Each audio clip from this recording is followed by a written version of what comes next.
Good morning, everybody. Thank you so much for joining us at 10 a.m. for a policy discussion. I know we're all really excited about talking regulators and how they're approaching things. So, I guess let's get things started. My name is Nick. I'm a reporter and editor with CoinDesk, and I'm thrilled to be joined by V and Brett. And I guess, do you want to just quickly introduce yourselves, and we'll get things going? Hey everyone, I'm V. I'm at Bain Capital Crypto, where I'm a partner and I lead regulatory and policy there. And I am Brett Harrison, and I'm the founder and CEO of Architect. So we're talking CFTC versus SEC, a topic that I think has been pretty top of mind for much of the industry over the last couple of years now. Uh, Certainly over the last 2 or 3 years. Um, I want to talk about two things: one, enforcement, and then the other is registration. And we'll start with registration because Brett, uh, you just announced the registration this morning. So you want to? Yeah, so this morning we announced that we just became a CFTC regulated introducing broker, independent introducing broker, which is a license that we got from the National Futures Association, which is the CFTC designated SRO. Can you, I guess, just quickly go into what does that mean? What does that look like? What will this let you do over the coming months and years? So the CFTC intermediary landscape is quite complex to map. There are all these different participants, from the clearinghouse to the exchange to the clearing brokers to non-clearing brokers, and then to introducing brokers. And as an introducing broker, it's sort of like the first step in the kind of categories of CFTC registration. And what it lets you do is it lets you become a kind of licensed futures execution broker, and you can onboard customers to futures commission merchants, to those clearing brokers. And it gives you more flexibility in terms of how you can bring in those customers, how you can execute trades, how you can charge for commissions or share commissions with FCMs. And so it gives you a lot more flexibility in terms of being a regulated futures broker as opposed to just a technology provider, which is how we started. Gotcha. So, tying that into our main topic, and V, feel free to jump in here. Um, are we seeing right now regulators kind of open to this idea? CFTC maybe as an example now, but are we seeing regulators open to this idea of letting crypto companies in particular register and do things in crypto that are tied to the broader financial world without getting all alarmed over what's frankly been a pretty awful, 2 years or so for the industry at large? I don't. Sure. So the CFTC for now many years has approved and has regulated crypto futures, primarily Bitcoin and Ether futures and options contracts.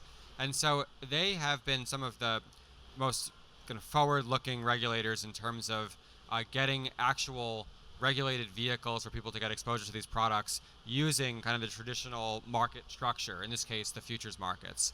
I think that from our experience working with the CFTC in our past and also now as a new registrant, that they're very much the kind of regulator that is open to coming up with kind of innovative ways to support these new asset classes, but only by kind of walking through the front door and following the existing rule sets. I mean, it's not going to be that we're going to go from zero to DeFi by just like walking in. There has to be a way of kind of fitting in your business model within that existing market structure, whether that's as an exchange or a clearinghouse or a broker. And that's sort of where we're starting, at least, and that's where we see the most optimism. Yeah, so the SEC has clearly taken the view that the existing federal securities laws do cover things like crypto assets and things like crypto intermediaries, like crypto exchanges. And so if that's its position, it has the power, like many agencies do, to create special rules um, to cover things like crypto tokens and crypto intermediaries. To date, it has chosen not to use that power, although that has not always been the case, right? I think as recently as like a year ago, the chair made statements indicating that he was open to creating a tailored disclosure regime, for example, for crypto tokens, recognizing that perhaps disclosures that apply to, stocks and traditional securities maybe didn't make sense for crypto tokens. And so he did express an openness to that last year. So that would have been an example of, he could have gone and asked the SEC staff to think about, doing a rulemaking for crypto token like registration. So that obviously has not happened, and it doesn't sound like they're moving in that direction. But that is something that the SEC could do. It could do the same thing for something like a crypto exchange, where it could think about passing a rule that would allow a crypto exchange to come in and register, and actually explain to them what that would look like. And it's these are powers that the SEC has used in the past, right? So years and years ago, when asset-backed securities sort of came onto the scene, the SEC recognized that they were very different than traditional stocks, and they said, okay, let's come up with a registration regime that actually makes sense for something like asset-backed securities or ABSs. It did the same thing with ATSs, or alternative trading systems, right? Speaking of intermediaries, it recognized that ATSs were different than traditional brokers and exchanges, and created a special rule that allowed ATSs to exist and allowed a tailored registration and oversight regime for that. So these are powers that the SEC has, and they've done it in the past for products and services that differed from traditional models. It just has chosen not to do that with crypto.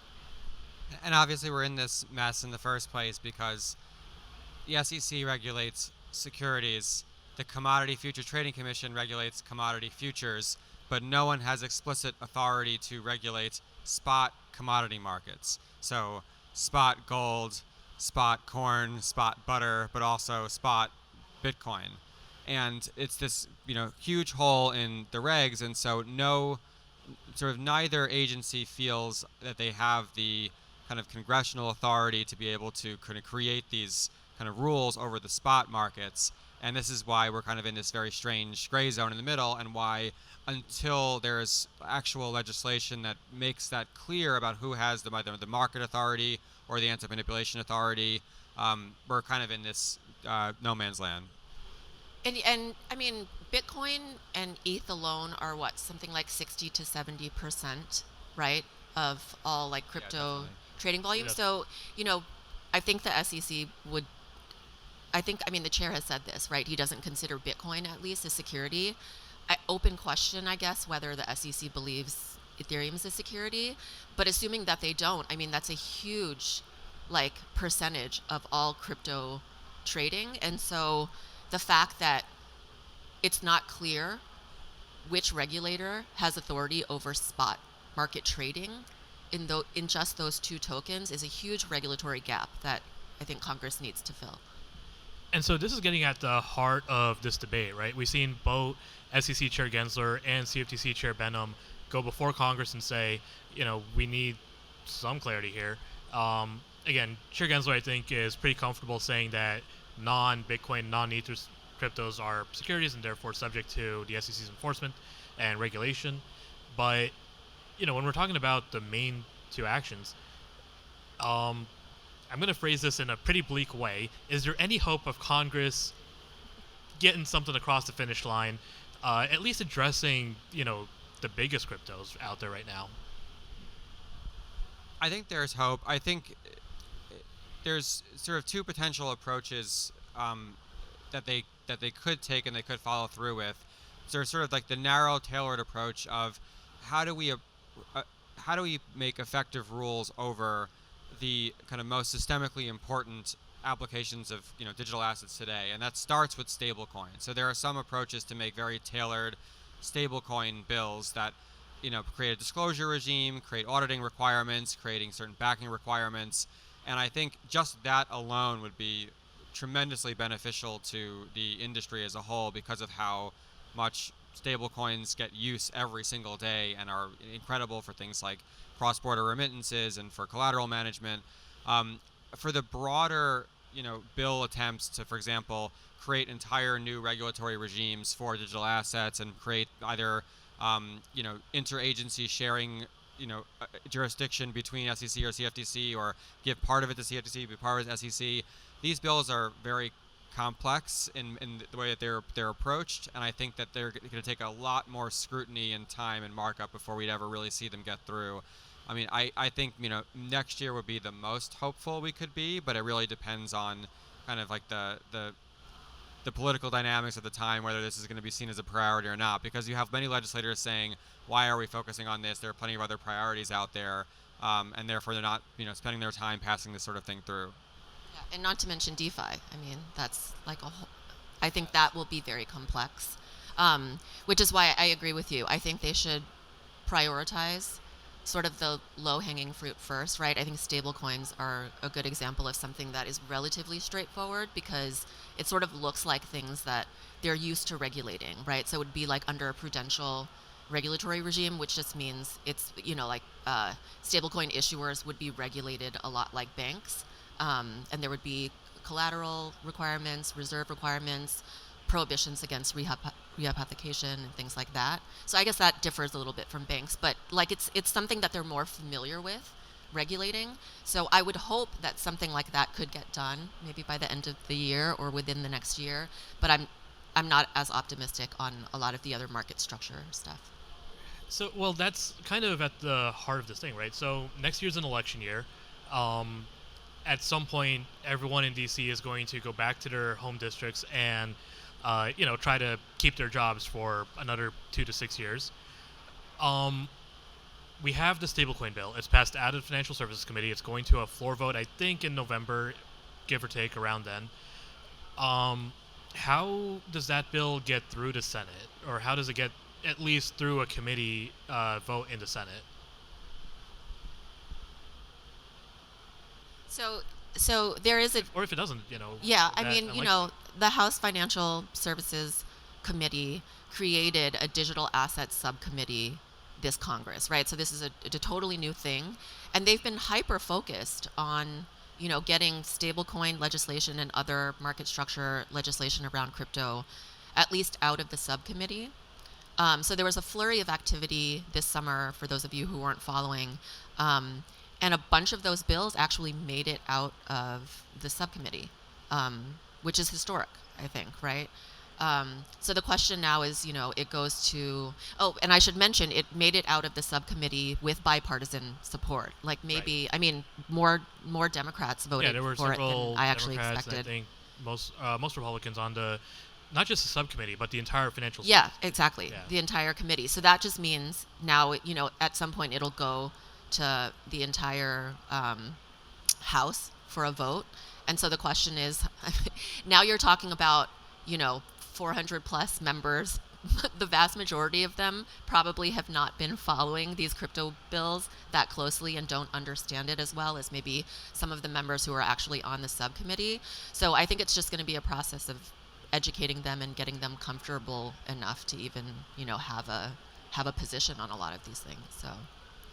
Yeah, to the extent that it gets through, I don't think it's going to be because it's an election year and this is going to be a very popular topic on the road, talking about the prudential requirements of stablecoin issuers. It's just that I just don't think that's going to hit home with constituents. I think if it happens, it's going to be because, people want to be able to say they've made some progress on regulating digital asset companies, and this is sort of their first step. But also because, if we have some uncynical take on our elected members of Congress, I think they really do want to come up with a good regime to help prevent potential systemic issues with stablecoins. What happens if, a stablecoin like Tether becomes a $1 trillion stablecoin instead of a $60 billion stablecoin? What would that mean for its systemic importance in the world financial system? What would it mean if there was a failure of some kind? I think these are actual issues that need to be addressed now before these things get too big, and so that if they can become big with some amount of safety. And so I think that would be the way that this gets through something like, within the next year or so. Yeah, I mean, I think Brett makes a good point, right? Like, there is a potential cost to inaction.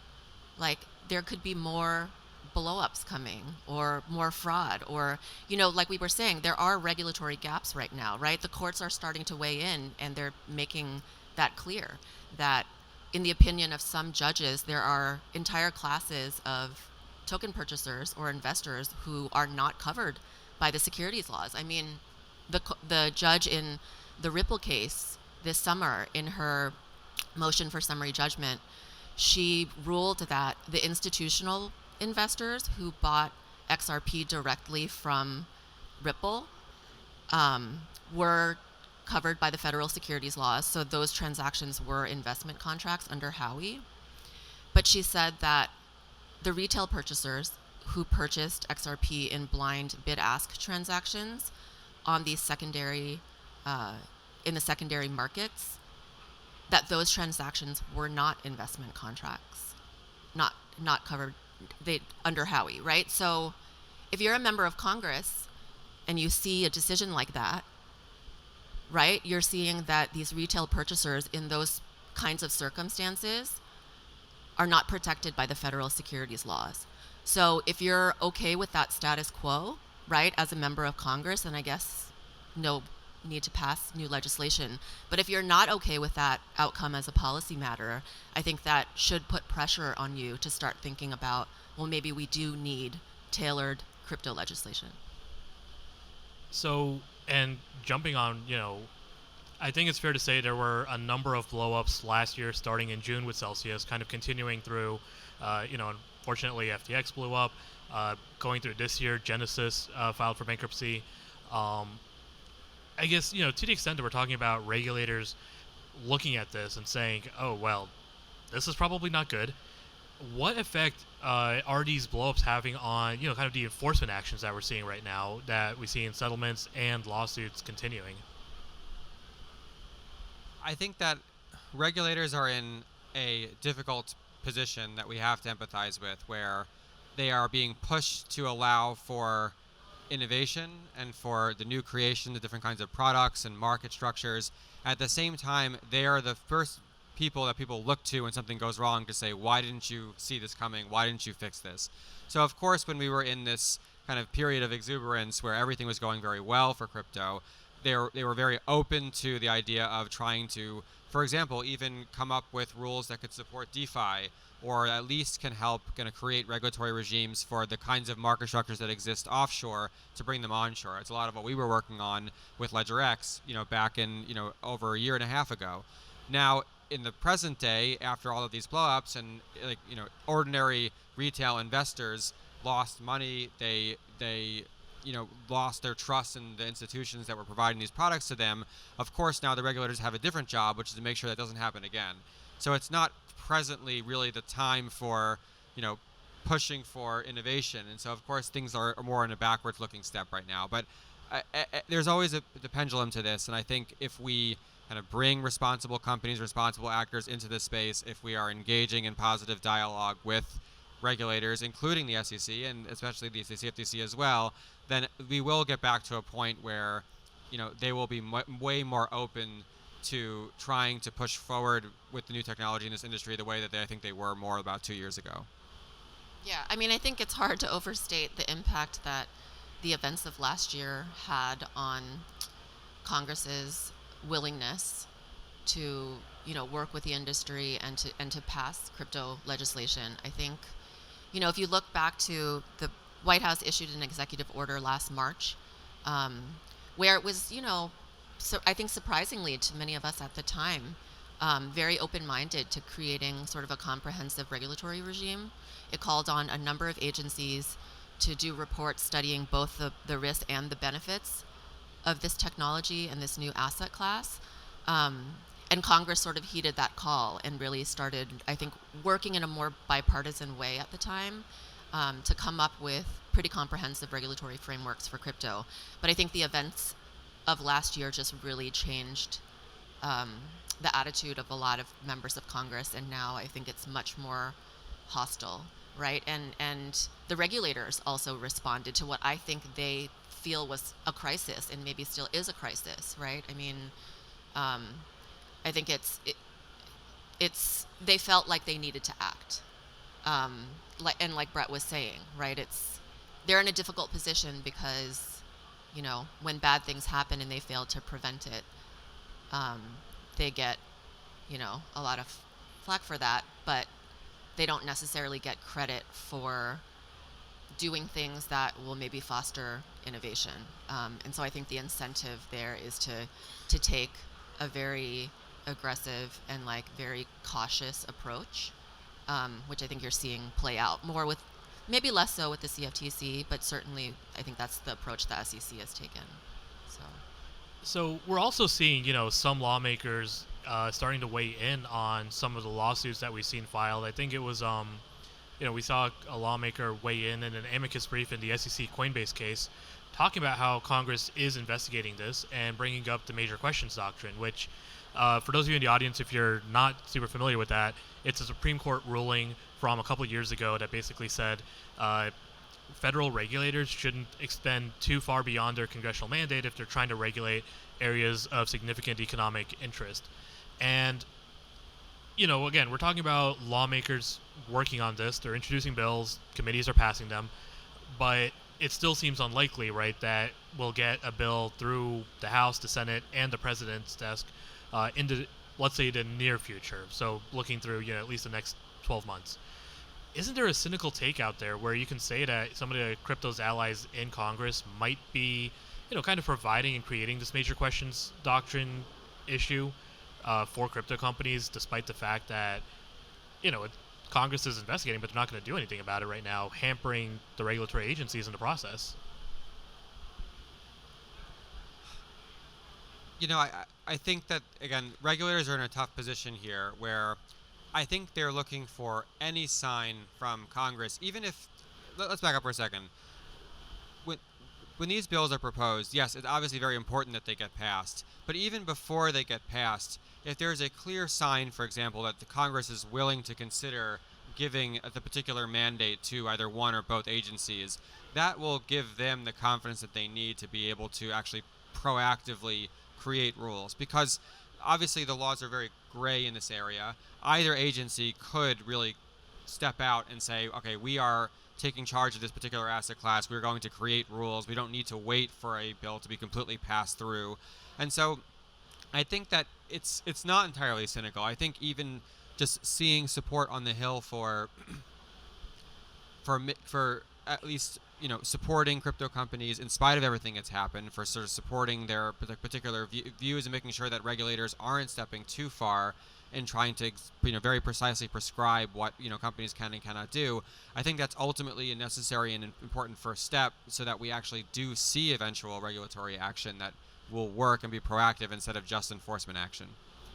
So I think one dynamic, you often see in sort of like, we have a system of government where there's the courts and then Congress, which, there's Congress, and then I would say like the administrative agencies, the regulators, right? They carry out Congress's will.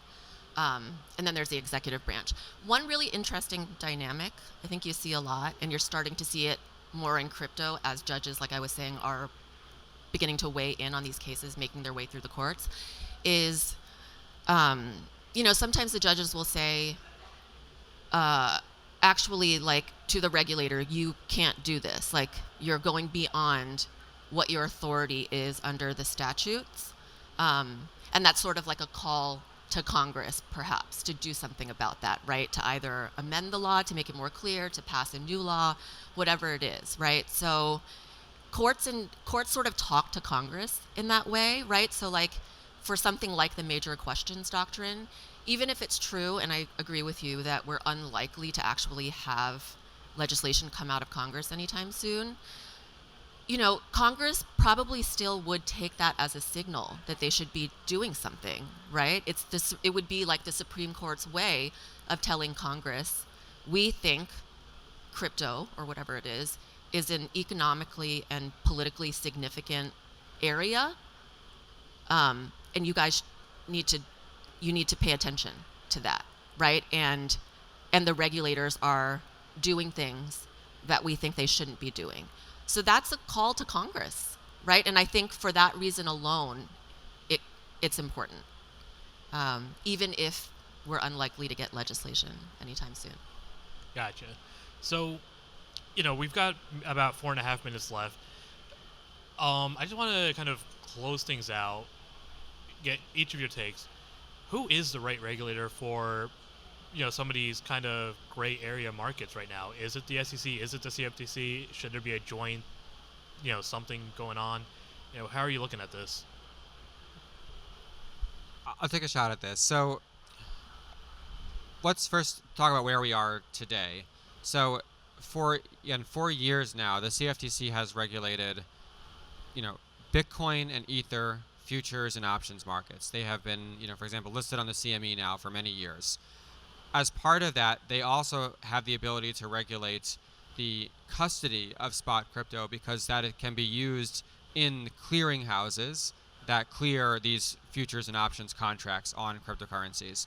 So today, the CFTC already has experience and the ability, from both a technological perspective, from a regulatory perspective, and from a cybersecurity perspective, to be able to regulate and enforce regulation for the spot crypto markets. That being said, digital assets are arbitrary software programs. You can do almost anything with a digital asset. You can make a digital commodity like Bitcoin. You can make a digital security. You can make a yield-bearing fixed income product that absolutely is a digital security. And to say that it's very cleanly will all fit under one regulator or another, regardless of the characteristics of the asset, I think it's just wrong. And then you're going to have potentially digital assets that they might not be tradable at all. It could be, for example, a digital identity, in which case that's not an asset to be regulated by either regulator. That's just a piece of code that's used on the blockchain. So I think it's very important that whatever rules eventually get written, whatever laws are eventually passed, give both agencies the ability to work together to decide whether some asset as a tradable instrument falls under one jurisdiction or another, or shared. One esoteric corner of the securities and commodity futures markets is the fact that there are some products that are actually joint registered with the SEC and the CFTC. So an example, and there's currently no market that lists these right now, are single stock futures. So there used to be an exchange that would actually list, futures on Apple stock. Well, that actually is considered a security future and has joint jurisdiction between SEC and CFTC. So there is precedent for both agencies being able to have regulatory authority over a single instrument. And so I think the answer has to be that it's both or either, and it depends on exactly the properties of the asset. Yeah, I agree, and I think that's a really good point you make, Brett, right? That we have to be careful to make sure that if you're talking about something that like the SEC claims is an investment contract under Howey, and you're not like reading that too broadly, right? So maybe digital, like the SEC just brought its first few NFT cases, but I think that's a question, like a policy question that we need to answer, which is whether something like an NFT is an investment contract or a security at all, and we have to be careful not to draw, we have to be careful about how we draw those lines. So to the question of whether the SEC or the CFTC would be a better regulator of something like a crypto token, it's like something that's like a security. I mean, the SEC is the agency that has much more experience regulating retail markets, right? So I think for that reason, it would make sense as a regulator for retail crypto spot markets. It also has more experience, or a lot of experience, as a disclosure-based regulator, right? So if that's the sort of registration regime that we want to have for crypto token securities, the SEC just has so much experience with that. They obviously have a lot of experience with registration and disclosure of securities intermediaries. But I do think, going back to the point I made earlier, if the SEC is going to be the primary regulator of crypto spot markets and crypto intermediaries, there need to be tailored rules for how those things are regulated, because the existing rules that apply to, like a national securities exchange or a typical corporate stock issuer just don't make sense for crypto. So. Got it. So unfortunately, we are out of time, but if I can just quickly summarize what I think we just discussed. Congress has to possibly direct the SEC and CFTC to come up with a comprehensive framework that can at least allow flexibility of the token depending on what it's actually used for. And with that, thank you, V and Brett. I'm Nick, and thank you, Mizari, for hosting this event. Stick around. There's more coming.